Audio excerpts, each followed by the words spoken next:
Hello, my friends. Welcome back to The Sickening Truth, the podcast that takes your beloved health and wellness concepts, flips them over, and exposes the sickening truth.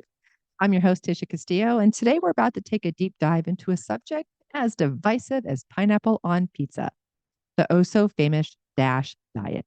But first, if you haven't already, hit that subscribe button so you don't miss out on any of my often enlightening and sometimes sarcasm laden truths about health, nutrition, and wellness. Now let's get started. Today, we're delving into the fascinating world of diets, specifically the DASH diet. You've probably heard of it. Heck, your doctors might have rambled about how it lowers blood pressure and prevents heart disease, but is it really the holy grail of health it's made out to be? Let's talk about it.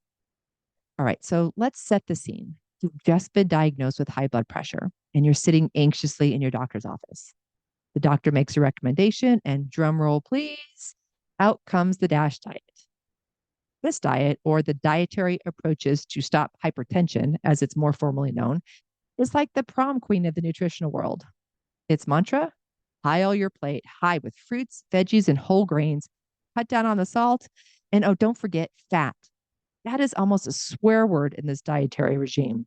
Yeah, that's the DASH diet, and it's low sodium, low fat glory. But before you can even utter a question about this new eating plan, you're handed a shiny new prescription for high blood pressure medication. It's enough to make you wonder if the DASH diet is truly the miraculous solution to high blood pressure and heart disease. Why the sudden need for medication? Could it be that the DASH diet isn't the miraculous one size fits all solution to high blood pressure that it's cracked up to be? Similarly, if the medication has the power to control your high blood pressure, why the need for a dietary overhaul? Sure, the meds might bring your numbers down, but they also might also introduce you to a host of unwanted companions or side effects like dizziness, anxiety, headaches, and fatigue. So this begs the question: is this approach really addressing the root cause, or merely slapping a band-aid on a bullet wound? The moment you stop those pills, your blood pressure shoots up faster than an Arizona thermometer in August. So what exactly are these meds doing? Are they merely muting a symptom, possibly causing more harm in the process? They surely aren't addressing the underlying cause, because if they were, you wouldn't need to sign up for a lifelong commitment to them. And that segues us into the crucial issue of root causes. With high blood pressure, the often ignored villain in our story is insulin resistance. Surprise, surprise, the DASH diet with its high carb, low fat mantra might actually be fueling this beast rather than taming it. Now, that's a twist you probably didn't see coming, but it's the sickening truth. See, in a recent study, the DASH diet was placed head to head against the infamous and often rejected by conventional docs diet known as the low carb diet.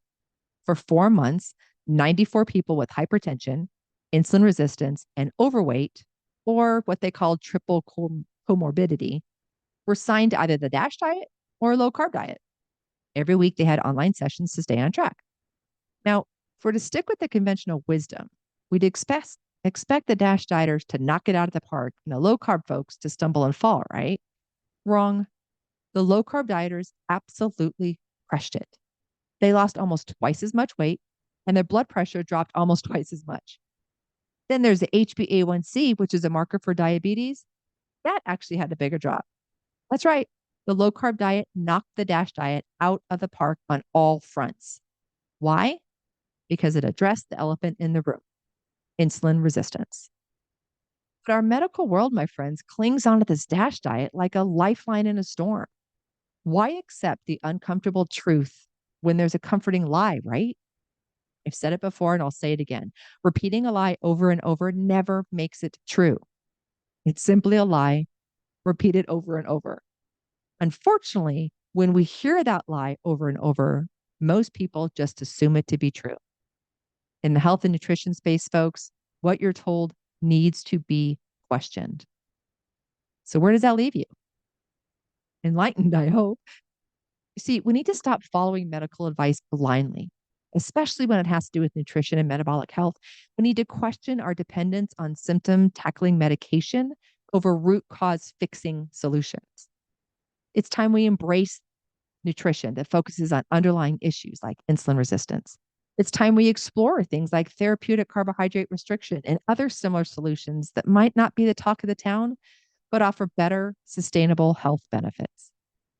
You see, what you eat matters, and following the standard American diet is making you sicker and fatter. So it's time to ask yourself, are you eating to fit into a prescribed mold?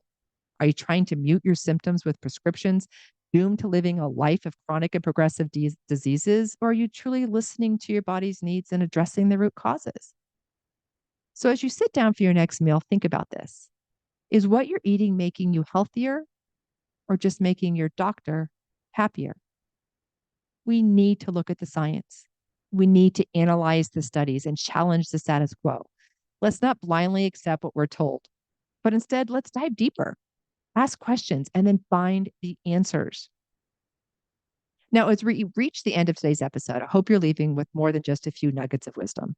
The DASH diet, the low carb diet, the link between diet and hypertension, and the all important issue of insulin resistance. It's a lot to take in, I know, but I have faith in your resilience to navigate through it. The Sickening Truth is here to break down the walls of misinformation, to shed light on the shadows of misunderstood concepts, and to empower you to make better, more informed decisions about your health. Remember, folks, if you don't make time for your health, you'll be forced to make time for your illness. All right, my friends, it's time to say goodbye. I hope you enjoyed our little chat about the DASH diet. Remember to hit subscribe. Stay tuned for my next episode. Who knows what health myth I'll be debunking next. Till then, keep questioning, keep challenging, and most importantly, stay healthy. This is your host, Tisha Castillo, signing off from another episode of The Sickening Truth. Till next time.